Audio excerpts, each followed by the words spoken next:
एक बहुत ही भोला सा आलसी लड़का था। वह कोई काम नहीं करना चाहता था, बस खाना खाता, घूमता और सोते रहता था। एक दिन उसे किसी ने बताया कि एक आश्रम है जहाँ पर कुछ नहीं करना पड़ता है और हर दिन 2 समय का खाना और नाश्ता मिलता है, तुम वहाँ जा कर के रहो। उस आलसी लड़के ने सोचा ये तो बहुत ही बढ़िया है और वह उस आश्रम में जाकर रहने को सोचा। और फिर वह भोला भाला आलसी लड़का अपना सारा सांसारिक जीवन छोड़कर उस आश्रम में जाकर रहने लगा। आश्रम में गुरुजी रहते थे। वह कुछ समय सबको प्रवचन देते हैं। वह आलसी लड़का सुनता था, बाकी समय आराम करता था और फिर पेट भर खाना खाकर सो जाता था। ऐसे ही उस लड़के का दिन गुजरता गया। एक दिन उस आश्रम में कुछ भी नहीं बना। नाश्ते के समय नाश्ता नहीं बना। उसने सोचा नाश्ता नहीं मिला, भोजन तो मिलेगा। अब भोजन के समय भी उसे भोजन नहीं मिला। लड़का दौड़ करके गुरुजी के पास गया और उसने पूछा कि आज भोजन क्यों नहीं बना। गुरुजी ने कहा कि बेटा आज एकादशी है और जितने भी आश्रम के सदस्य हैं उनका उपवास है और तुम्हारा भी आज उपवास है, आज भोजन नहीं बनेगा। वह लड़का आलसी था और उसे भूख भी बहुत लगता था। उसने गुरुजी से बोला कि मैं उपवास नहीं रखूँगा, मुझे भूख लगी है, मैं खाना खाऊंगा। गुरुजी ने बोला ठीक है, जाओ भंडारे में से सामान लेकर आओ और आश्रम में नहीं बाहर ले जा कर के बना लो, लेकिन याद रखना भोजन बनाने के बाद सबसे पहला भोग भगवान को लगाना और फिर तुम प्रसाद पाना। वह लड़का बोला ठीक है और फिर अनाज लेकर नदी की ओर पहुंचा। भोजन पकाने लगा, तैयार हुआ। उसके बाद कहने लगा कि भगवान श्री राम आइए, पधारिए, भोग लगाइए।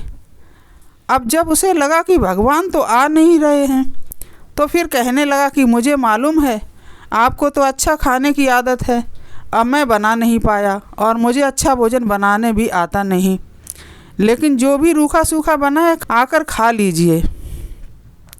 भगवान श्री राम उसकी सरलता पर बहुत ही प्रसन्न हुए और उस लड़के को दर्शन दे दिए। उसने देखा कि भगवान श्री राम आए हुए हैं और उनके साथ माता सीता भी आई हुई हैं, लेकिन लड़के ने सिर्फ 2 लोगों के लिए ही भोजन बनाया था, एक अपने लिए और दूसरा भगवान के लिए। और अब क्योंकि भगवान के साथ माता सीता भी आई हुई थी तो उसने उस भोजन को माता सीता और भगवान के सामने ग्रहण करने के लिए रख दिया। भगवान श्री राम और माता सीता ने भोजन किया और उसके बाद जब वह जाने लगे तो यह भोला सा आलसी लड़का बोला कि प्रभु आप आए, दर्शन दिए, बहुत अच्छा लगा, मुझे खाने को कुछ नहीं मिला, लेकिन कोई बात नहीं, लेकिन आपसे एक विनती है कि अगली बार जब आप आएंगे तो कितने लोग आएंगे ये बता दीजिए, ताकि मैं उतने लोगों के लिए भोजन बनाकर रखूं। भगवान श्री राम मन ही मन में मुस्कुराए और फिर अंतर ध्यान हो गए। लड़का आश्रम गया, दिन बीतता गया और फिर एकादशी का दिन आया और इस बार तो उसने 3-4 लोगों के लिए अनाज ले करके खाना बनाने के लिए नदी के किनारे पहुंचा और उसने बड़े प्रसन्नता से भोजन बनाया और इंतज़ार करने लगा कि प्रभु आइए और भोग लगाइए। इस बार लड़का देखता है कि भगवान श्री राम पूरा राम दरबार लेकर आए हैं, जैसे माता सीता, लक्ष्मण, भरत, हनुमान जी और सभी लोग आए हैं।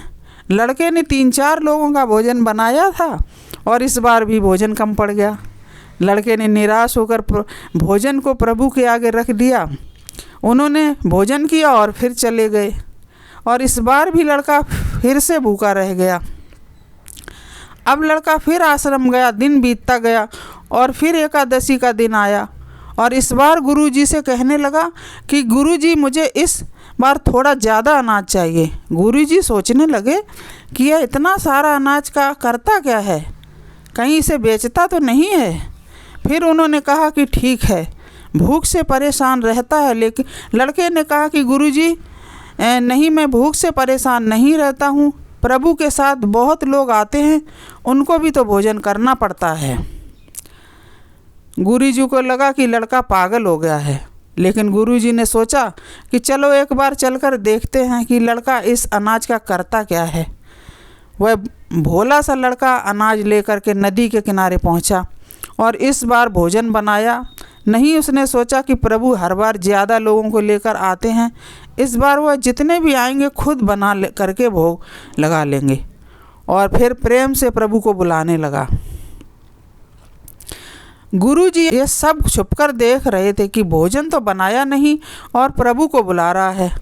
लेकिन लड़के ने देखा कि इस बार प्रभु के साथ बहुत से लोग आए हुए, तो उसने प्रभु के सामने हाथ जोड़ करके कहा कि प्रभु माफ़ करना, आप बहुत सारे लोग आते हो, मुझे संख्या पता नहीं होती है और मेरी हिम्मत भी नहीं होती कि इतने सारे लोगों के लिए भोजन बनाऊं। आप स्वयं आइए, बनाइए और खाइए और भोग लगाइए। प्रभु मुस्कुराते हैं और अपने साथ आए सभी लोगों के साथ मिल कर के भोजन बनाते हैं। गुरुजी ये सब छुप करके देखते हैं और फिर लड़के के पास आकर के कहते हैं कि तुम ये क्या कर रहे हो। लड़का कहता है गुरुजी आपको नहीं दिख रहा कि ये भगवान श्री राम पधार चुके हैं, माँ सीता आई हुई हैं, हनुमान जी आए हैं और भी सभी लोग आए हुए हैं, भोजन बन रहा है। गुरुजी ने बोला कि पागल हो गया, मुझे तो कुछ दिख नहीं रहा है।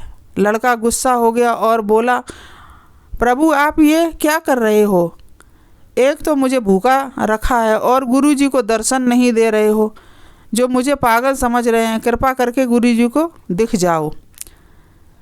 भगवान बोले नहीं मैं इन्हें नहीं दिख सकता। लड़का बोला क्यों नहीं दिख सकते, मेरे गुरुजी तो बहुत महान हैं, बहुत बड़े ज्ञानी और ज्ञाता हैं। भगवान बोले हाँ ज्ञानी हैं और ज्ञाता होंगे, लेकिन तुम्हारी तरह सरल नहीं हैं। जो सरलता तुम में है वो तुम्हारे गुरुजी में नहीं है। लड़के ने ये बात गुरुजी से कह दी कि भगवान श्री राम कह रहे हैं कि आप में सरलता नहीं है, आप मेरी तरह सरल नहीं हैं, इसलिए आपको नहीं दिख सकते।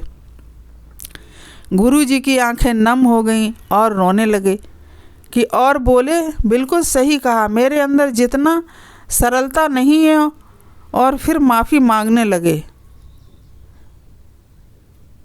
भगवान ने गुरुजी को भी दर्शन दिए।